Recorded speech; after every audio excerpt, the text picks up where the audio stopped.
Hello, everyone. Welcome back to yet another political episode. So, I would say this is less of the sour part of the apple of a bad night for Republicans.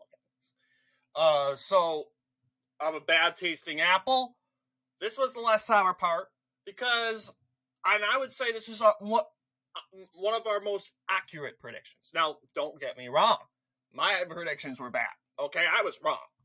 I had the idea that, Democrats were going to do a partial sweep. But I obviously was wrong because they did a complete sweep. But I would say the most accurate part of my prediction was specifically the Pennsylvania Superior Court election. I had the right idea that Brandon Newman would win by over 5. But he actually ended up winning by over 10, which was really a blowout. And now the question is, did we knew this was going to happen?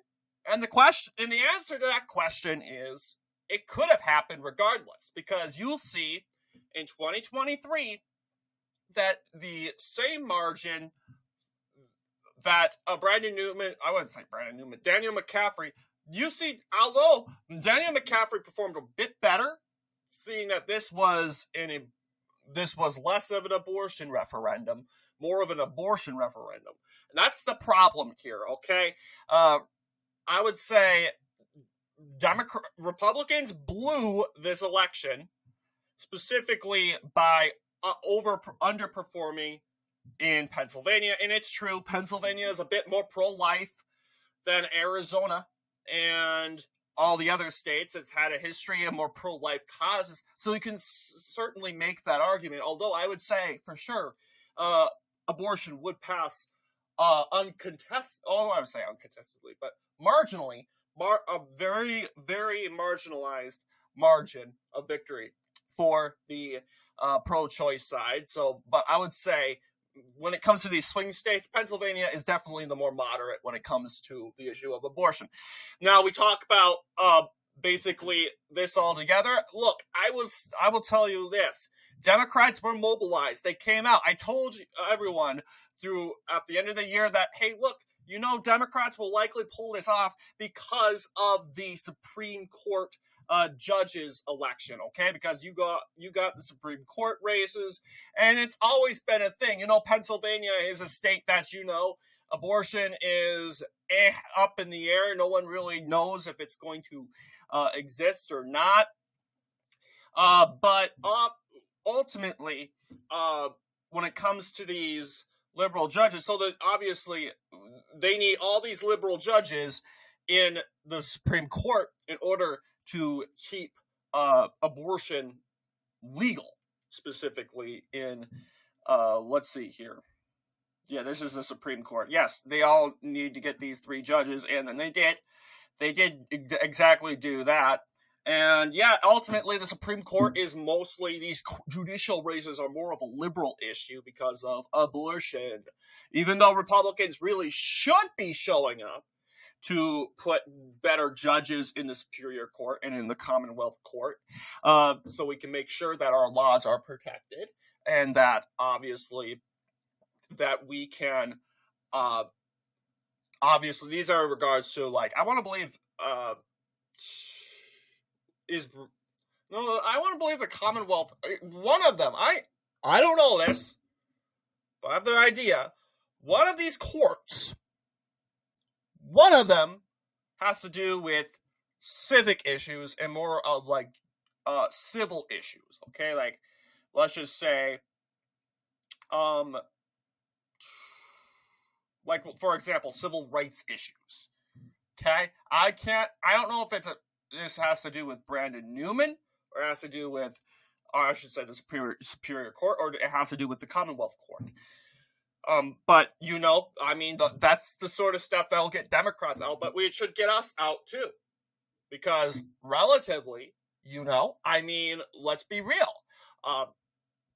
We need to show up because, if you want to talk about, make sure that you can wear a controversial shirt and get removed from a school like Liam Morrison did back in 2023, brave young kid. Unfortunately, Massachusetts is just a cis-filled state that they clearly saw the violation of Mr. Morrison's rights. He wore a shirt that said, there are only two genders, which is a fact. There are only two genders, and there are not any others.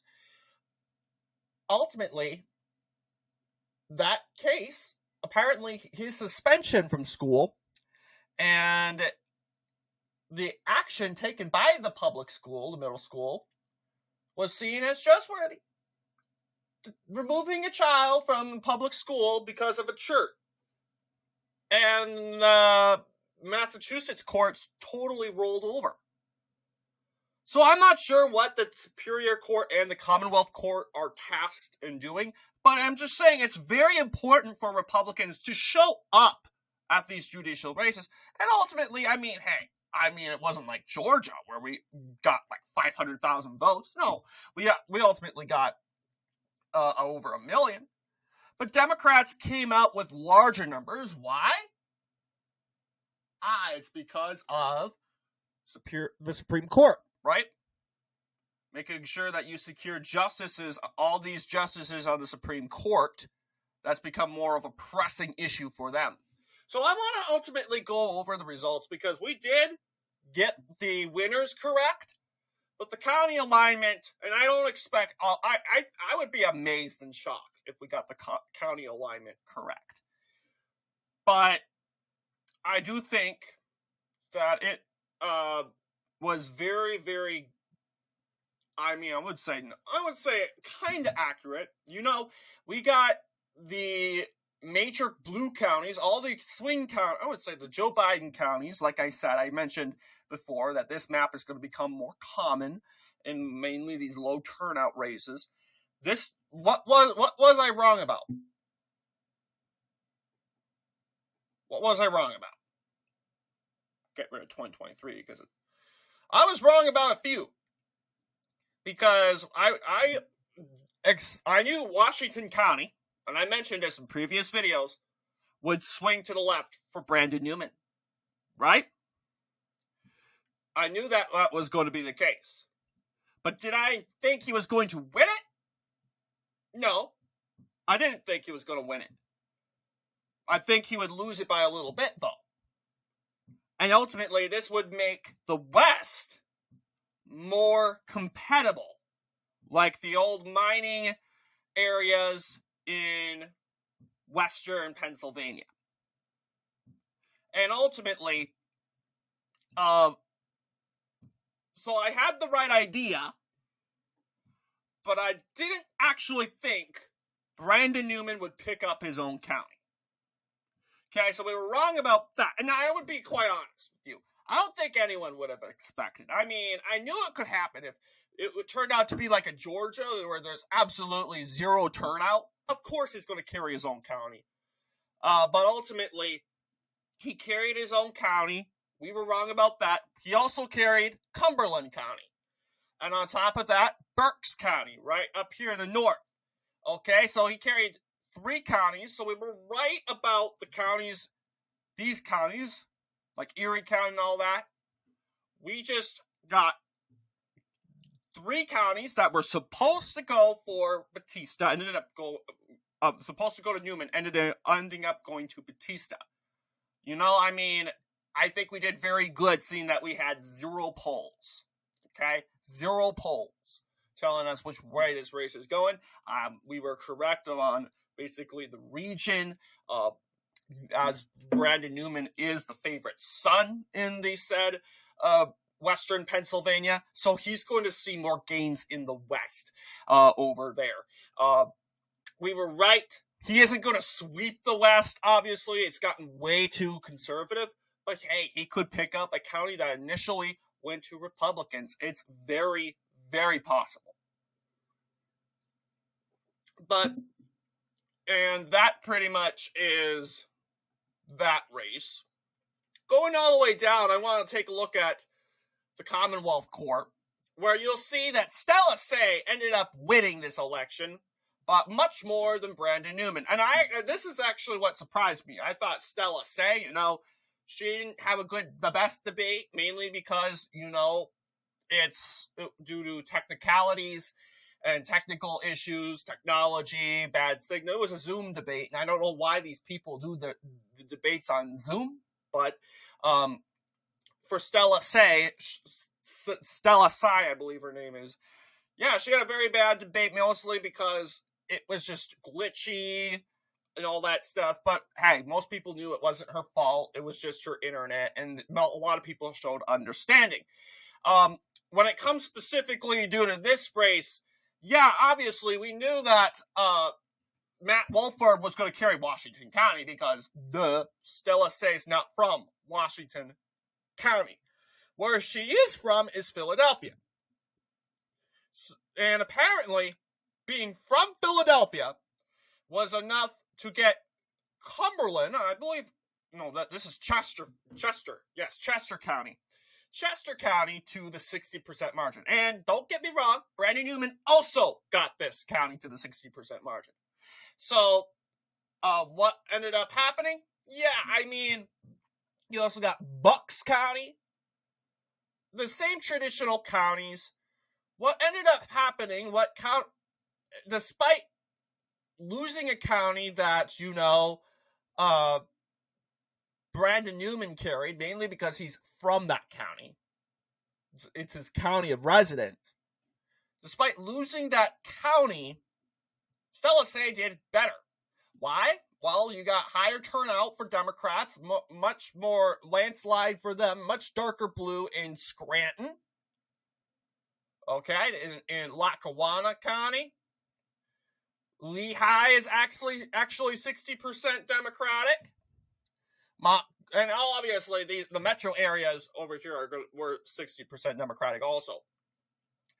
I also want to take a look at the areas that were relatively less red, but went red. Okay, comparing this to the Commonwealth Court. Yeah, 60%. You'll see more darker red in the Superior Court than there is in the Commonwealth Court. Okay? More red. Ultimately, though, it was not enough for, obviously, to make a respectable turnout. Now, a lot of people will panic and worry, will this be the case in 2026 in the midterms? Well, I'm not expecting anything big in Pennsylvania. First off, you have the very popular governor, Josh Shapiro, running. Now, it depends. Will Democrats show up to support Josh Shapiro? He's a very controversial figure within the Democratic Party. I would imagine Josh Shapiro would get the support of independents, maybe some conservatives, those traditional liberals, but the far left, are they going to stay home? Regardless, it would be enough for Josh Shapiro to win. So I'm not expecting a landslide. Definitely not a Republican landslide in Pennsylvania, but I'm not expecting anything good for Republicans in Pennsylvania next year. So the question of are Republicans doomed in Pennsylvania next year? It doesn't really matter. Unless we are running Stacey Garrity, where she could make somewhat of a good performance. I don't think it really matters. This seat is going Democratic regardless. I do think we should try to make a difference in Pennsylvania when it comes to turnout. But I would like to point out the traditional, 2022. Let's pull up 2022, the gubernatorial race. Yeah, obviously, there's lower turnout. You see lower 2 million.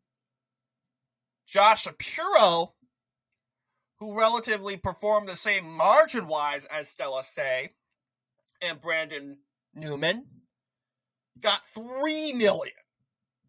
So you're missing 1 million Democrats. Republicans, you may ask? Republicans, they did try their best, surprisingly. Actually, they did a little bit better, actually. But it's still a significant margin. So relatively, they were missing 200, trying to add this up in my head, 800,000 to 700,000 Republicans didn't participate.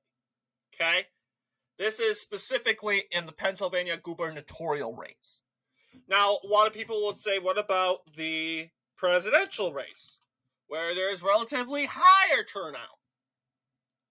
How many people that voted for Donald Trump didn't vote? Okay, so Trump got 3,543,000, okay? So, yeah, you got over 1.5 million of Trump Republicans staying home in 2025.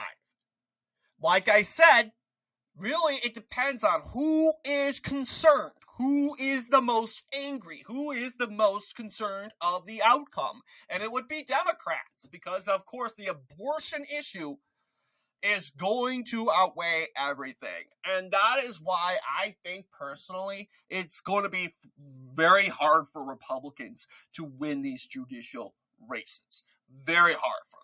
Because, unless an issue pops out which wants to get Republicans out and voting for a better Supreme Court, or a better court in general, we're going to be the losers in these type of elections. But I would say, look, these elections weren't as speculated. I've never heard these elections being talked about like the Georgia election. Georgia's being talked about out of the sun because, number one, no one really knew they were happening. Number two, Democrats performed in a blowout. But not in the reason that they think. They want you to think that, Georgia's now solid blue. Georgia is a Democrat state. It's going solid for the Democrat in 2028 and 2026. No, because if you actually look at who voted, there's like a 60%. The turnout was like, I don't know, 30, 20%. Well, I don't think it was even 20%. Probably 19%. Weak turnout overall. You got around 1,400,000 people showing up in that election in a state that has over 16 million people. Yeah, I mean, let's be real.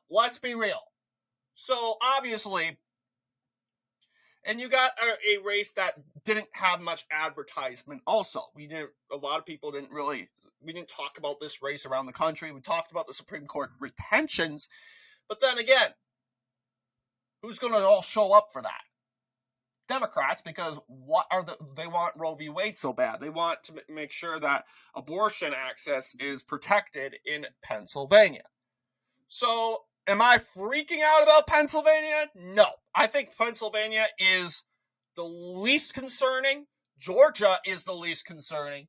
What's concerning over what happened in 2025 in a couple nights? I did do a autopsy video, and I actually found really nothing. I know real Americans panicking a lot. This guy panics a lot, I noticed. But yes, he's panicking again, and I'm saying, look, I agree with the conservative professor, which I totally blanked out in the name. This is about collusions. This is about anger, okay? We are the opposition party. Well, we aren't the opposition party. We're the majority ruling party. Therefore, we're going to get our butts whipped, just like Obama's Democratic Party got their butts whipped in 2009 and 2010 and 2011 and then 2013 and then 2014 and 2015. Historic red waves. But I know people expect better because, if Joe Biden's struggling, dementia-filled Democratic Party can win in 2023 and pull a respectable performance in 2022, the party of common sense, so we claim, should do better, do just as better. So understand that frustration. So anyway, what do you guys think in regards to this video? Let me know down below. And as always, I'll see you all in the next political episode.